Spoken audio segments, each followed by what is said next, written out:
जैसे निर्भया कांड हुआ था दिल्ली में, उसी की कॉपी है। और ये पुलिस भी लीपापोती कर रही है। बोला कि जितना पैसा लेना है ले लो और जितना पैसा अधिक करना हो, जो हो गया सो हो गया, इसको पैचअप कर दो। धमकाया भी गया, प्रलोभन भी दिया गया। वहाँ पढ़ती थी, उसका उम्र भी 17 साल 3 महीना ही मात्र हुआ है। मतलब नाबालिग है, एकदम नाबालिग है। 17 साल 3 महीना हुआ है। उसको इस बार नीट में अंक भी 485 नंबर आया था। ब्रिलियंट स्टूडेंट था। 10:30 बजे के बाद उस कैमरा बंद कर दिया गया है। कैमरा बंद कर दिया गया और उसके बाद वो कैमरा 2 घंटा के लिए बंद रहा। 1.5 घंटा के बाद वो बहुत बड़ा रैकेट चलाती है। वो पटना के 40 को 45 को हॉस्टल उसका है। और 2018 में उसके पास कुछ नहीं था। वो बगल के मकान वाले लोग बताए कि हमारे यहाँ रेंटर था। सवाल ये उठता है कि अगर ये आत्महत्या है, अगर इसको सुसाइड दिखाने का प्रयास किया जा रहा है, तो उस लड़की के शरीर पे जो चोट हैं, जो घाव के निशान हैं, वो कहां से आए? जब न्याय की परतों में सुराख होता है और न्याय की परतें कमजोर पड़ जाती है, तो हर युग में दानवों का राज हो जाता है। हम लोग जब सतयुग के तरफ बढ़ते हैं तो हम ये देखते हैं कि किसी युग में रावण जैसा अहंकारी राक्षस पैदा होता है। वहीं दूसरी तरफ जब हम महाभारत के पन्नों को पलटते हैं तो हम देखते हैं कि वहाँ भी दुर्योधन, दुशासन जैसे कई एक गैर चरित्र के लोग जो है, कई एक बेवचारी लोगों का जो है बोलबाला था। ऐसा ही मंजर जो है अभी कलयुग में हम लोग देख रहे हैं। और ये घटना पतियामा गांव की एक बच्ची के साथ जो है शंभू गर्ल्स हॉस्टल मुन्ना चौक में घटित हुआ है। हम अभी उनके गांव में मौजूद हैं। उनके ग्राम के जो लोग हैं हमारे साथ, जो उनके परिजन हैं, उन सब से बातचीत करने का प्रयास करेंगे और ये जानने का प्रयास करेंगे कि एक भोली भाली बच्ची जो कि नाबालिग थी, जो मेडिकल की स्टूडेंट थी, जो पढ़ाई करती थी, जो इस आस में इस छोटे से गांव से निकल के गई थी कि वो यहां से निकल के डॉक्टर बनेगी और समाज का सेवा करेगी, उसके साथ दुष्कर्म करके उसको बुरी तरीके से ब्रूटली मार दिया जाता है उस राक्षस के द्वारा, जो कि तथाकथित तौर पे हॉस्टल चला रहा है। वो हॉस्टल चलाता है और उसका ये मतलब वो हॉस्टल इसलिए चलाता है कि वो बच्चियों को अपने यहाँ रख के पढ़ा पाए, लेकिन उसके पीछे, पर्दा के पीछे वो जो खेल करता है वो अब दुनिया के सामने आ चुका है। और हम लोग इस लड़ाई में इस परिवार के साथ हैं और यहाँ के ग्रामीण लोगों से ये जानने का प्रयास करते हैं कि वाकई में घटित क्या हुआ है। हमारे साथ जो है रुद्रेश शर्मा जी हैं, जो कि इस पंचायत के मुखिया भी रहे हैं। इनसे जानने का प्रयास करेंगे क्योंकि टेक्निकलिटी जो है वो अभी परिवार के लोग बता नहीं पा रहे हैं, इतने हतोत्साहित हैं। और क्षेत्र जब इतना मर्माहत है तो उस परिवार का मंजर समझिए कि वो परिवार अभी किस स्थिति में होगा। इनसे जानने का प्रयास करेंगे कि पूरा मामला क्या है और क्या कुछ कहना चाहिएगा। ये प्योर जैसे निर्भया कांड हुआ था दिल्ली में, उसी की कॉपी है। और ये पुलिस भी लीपापोती कर रही है। प्रशासन, अस्पताल का इसमें पूरा सहयोग है उन लोगों को बचाने में। प्योर हत्या और रेप और हत्या है, सामूहिक। उसका पूरा अगर बताने के कहा जाए तो हम डिटेल में बताते हैं। ये 5 तारीख की बच्ची यहाँ आई थी, 5 जनवरी को गांव आई थी। और पहले भी 5 को यहाँ से गई है पटना, वहाँ पढ़ती थी। उसका उम्र भी 17 साल 3 महीना ही मात्र हुआ है। मतलब नाबालिग है, एकदम नाबालिग है। 17 साल 3 महीना हुआ है। उसको इस बार नीट में अंक भी 485 नंबर आया था। ब्रिलियंट स्टूडेंट था और बहुत सुशील थी। जब वहाँ आई तो अपने परिजनों को बताई थी कि काहे तो हमको जाने का मन नहीं कर रहा है। लगता है कि वहाँ अगल बगल की लड़की लोग जो है या संचालक के साथ कुछ लोग जो हैं वो हमारे कमरे में झाँकते झुकते रहते हैं, या हो सकता है कुछ क्या उनका अथी रखता हो, संदेहास्पद स्थिति में तंग करता है हमको। इतना तरह की बताई थी, तंग करता है। इससे बात से वो यहीं से सहमी हुई थी, लेकिन फिर भी गई कि ना, पढ़ाई छूट जाएगा। जब वहाँ गई तो रात में 9 बजे पानी लेकर के CCTV फुटेज मिला है। उसके बाद अपने पिता से बात भी की है। बात हुआ है। बात होने के बाद वो अपने, ये कितने तारीख की घटना है? ये 5 तारीख की घटना है, 5 जनवरी के। वो अपने पिता से बात की है। उसके बाद गई है पानी लाने बाहर। पानी लेकर रूम में आके अपना रूम बंद कर ली है, या रूम लगा ली है, सटा दी है। रूम बंद नहीं किया, किमाड़ी मतलब जो होता है 9 बजे तो किमाड़ी लॉक थोड़े करता है, तो सटा दी थी। उसके बाद उसका CCTV फुटेज जो है, जो वहाँ का SHO रश्मि वर्मा है, उनका कहना था, या जो हम लोग को बताया गया वहाँ गए छात्रावास में, तो उनकी इसमें CCTV फुटेज में 10 बजे के बाद 10:30 बजे के बाद उस CCTV कैमरा बंद कर दिया गया है। कैमरा बंद कर दिया गया और उसके बाद वो कैमरा 2 घंटा के लिए बंद रहा, 1.5 घंटा के बाद। तो वो कैमरा जब 2 घंटा के बाद बंद हो गया और उसके बाद वो लोग प्ली ले रहा है कि बच्ची इसमें गई है, तो जाते तो दिखी है, तो कैमरा बंद हो गया तो कहाँ से फिर निकलने का थी होगा। उसके साथ वहाँ बहुत भयानक घटना घटी है, चाहे वहाँ हो या हमको तो ज़्यादा उम्मीद है कि उसको कहीं शिफ्ट किया गया है। और उस अब बहुत अमानवीय और सामूहिक, जो मैं यहाँ गांव में नहीं बोल सकता हूँ, सामूहिक अति बलात्कार हुआ या रेप हुआ जो हो, और उसको हत्या कर दिया गया है। जो और पहले शाहजहाँ डॉक्टर शाहजहाँ के यहाँ ले जाया गया, वो जब नहीं लिए कि नहीं मेरे यहाँ का केस नहीं है, तब प्रभात मेमोरियल हॉल में ले गया। वो नीलम अग्रवाल वहाँ के संचालिका है, नीतू अग्रवाल नीतू ठाकुर वहाँ की वार्डन है। ये लोग का बहुत संदेहास्पद स्थिति है। अगल बगल से पता चला कि हॉस्टल बहुत बदनाम है, वह बहुत बड़ा रैकेट चलाती है।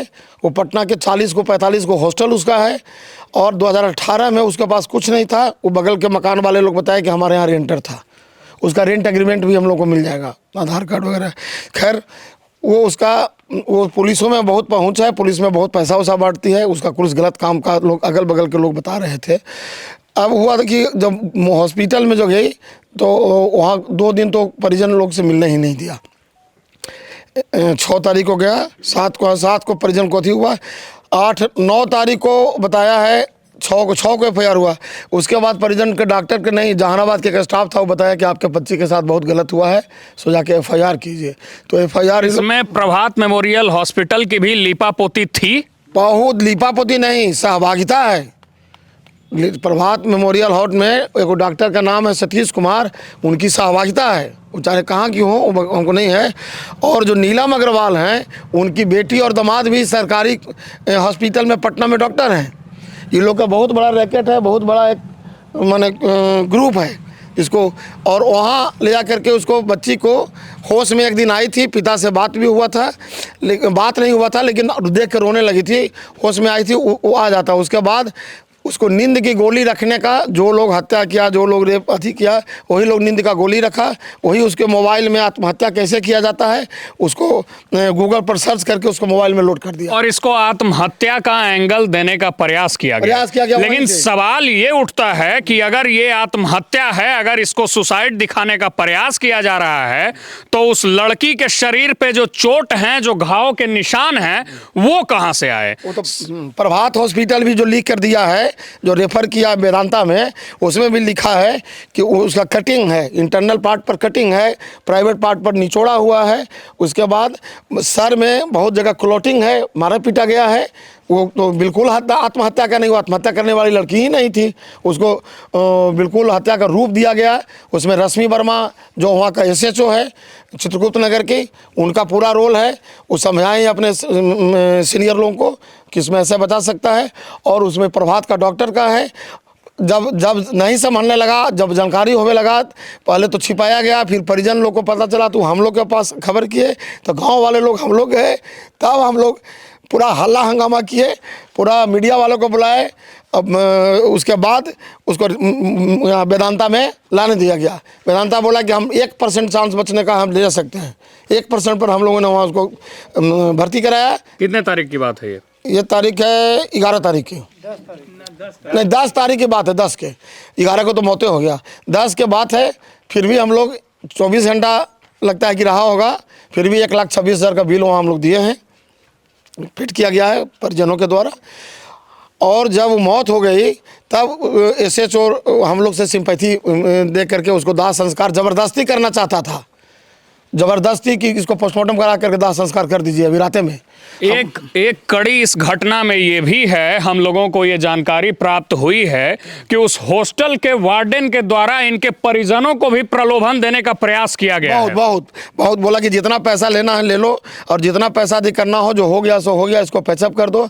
धमकाया भी गया, प्रलोभन भी दिया गया। उसके बाद हमारे माननीय लोकल विधायक राहुल जी को हम फ़ोन किए, वो वेदांता में आए, वो DGP से बात किए, राहुल जी ने DGP से बात की, हमारे सामने बात किए। उसके बाद सीनियर SP से बात किए, DGP सीनियर SP को फ़ोन किए, सीनियर SP ने SIT, DGP ने SIT गठन करने का आदेश दिया, तो SIT गठन हो गया। उसके बाद हम लोग क्या कि बिना मेडिकल बोर्ड के हम लोग पोस्टमार्टम नहीं होंगे, तो रात में हम लोग नहीं करने दिए। फिर मेडिकल बोर्ड का जिलाधिकारी से आदेश करा हुआ और मेडिकल बोर्ड के लिए हम लोग आश्वासन दिए। फिर राहुल जी भी बात, विधायक जी भी बात किए, तब मेडिकल बोर्ड करके और उसका वीडियोग्राफी हुआ। हम लोग भी अभी वीडियोग्राफी, अपना भी वीडियोग्राफी कराया, पुलिस भी कराई। पुलिस हम लोग को वीडियोग्राफी नहीं करना देना चाहती थी, तब हम लोगों ने प्रिंसिपल से आदेश, ठाकुर जी प्रिंसिपल हैं, उनसे आदेश निर्गत कराए, तब हमारा भी वीडियोग्राफी हुआ, जो वीडियोग्राफी पेन ड्राइव के माध्यम से बन के मिल गया है। मध्यम वर्गीय परिवार है और सामान्यतः एकदम सामान्य परिवार है। अपोजिट में जो पार्टी है, विपक्ष में जो आपका खड़ा है, वो बेहद पूंजीपति है और शक्ति का पर्याय है। तो क्या आप लोगों को अभी भी न्याय की उम्मीद है? आप लोग ये न्याय की उम्मीद कर रहे हैं और आपको लगता है कि उस पूंजीपति हैवान से आप लोग इस लड़ाई में लड़कर जीत पाएंगे? अगल बगल के घर वाले लोग, उस छात्रावास के लोग बताए कि इसका बहुत संदेहास्पद स्थिति में हॉस्टल चलाता है। 8 साल पहले बगल के मकान में वो किराएदार था, उसके पास 10-20 हज़ार, 1 लाख 2 लाख रुपया भी नहीं था, और आज 8 साल के अंदर वो अरबों रुपया का मालिक खोले, करोड़ों का मालिक खोला है। 40 को उसका ब्रांचेस चलता है हॉस्टल का, और सब जगह इस तरह का उसका रैकेट चलता है। तो और हम लोग प्रशासन से मांग करते हैं कि हम लोग को न्याय दिलाया जाए, एकदम बिल्कुल। बिहार सरकार से मांग करते हैं किसी तरह का कोई पोस्टमार्टम में छेड़छाड़ नहीं किया जाए। डॉक्टर लोगों ने हमको आश्वासन दिया है कि आपको एकदम जेन्युइन पोस्टमार्टम जो आएगा उसको होगा, चूँकि वीडियोग्राफी हुआ है, और कितने जगह चोट का निशान है, ये सब वीडियोग्राफी में आया हुआ है। इसको बिल्कुल अविलंब गिरफ्तार किया जाए। अस्पताल के डॉक्टर को, रश्मि वर्मा को, एवं वहाँ के जो मेमोरियल अस्पताल जो संचालिका है, ये नीलम अग्रवाल है, उसका वार्डन है, उसके बेटी और दामाद भी जो सरकारी संस्थान में डॉक्टर हैं, उनका भी रोल बहुत गलत है। और उनका आंसू, एक लड़का, उनका आंसू अग्रवाल, उसका एक भतीजा है, या कोई पारिवारिक रहता है जो हॉस्टल में, लेडीज़ हॉस्टल में वो रहता है, उन लोगों का संदेहात्मक चरित्र है। हम लोग को पूरा उम्मीद है कि पैसे के बल पर, पावर के बल पर इसको दबाने का प्रयास करेगा, लेकिन हम लोग भी इसके लिए एकदम पूरा जिला, पूरा बिहार आंदोलन करने के तैयार हैं।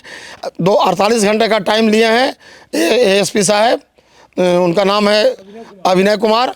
48 घंटे के बाद पुनः हम लोग उनके ऑफिस में जाएंगे।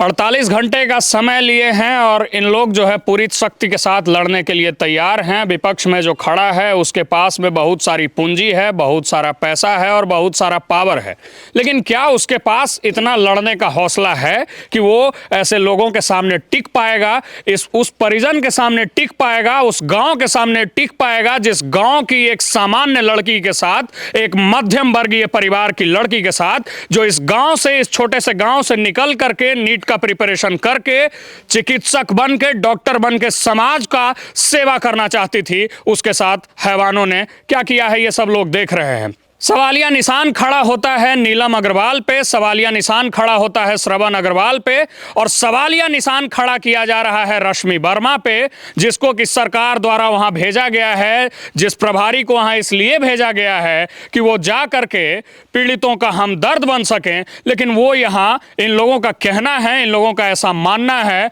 कि नोटों के एवज में जो है मुद्दों को भटका रही है, और भटका रही है उस स्थिति को जहां एक लड़की के साथ इस तरीके से दुष्कर्म किया गया है। बाकी मेरा नाम रमनिक राज है। हम उस बच्ची के गांव से आकर के चीज़ों को दिखाने का प्रयास कर रहे हैं, उनके परिजनों से मिलवाने का प्रयास कर रहे हैं, और उनके परिजनों से, उनके ग्रामीणों का क्या कहना है वो आप लोगों के सामने प्रस्तुत कर रहे हैं। इस खबर से जुड़ी हुई तमाम तरह के अपडेट्स के लिए आप हमारे साथ जुड़े रहें। बहुत बहुत धन्यवाद।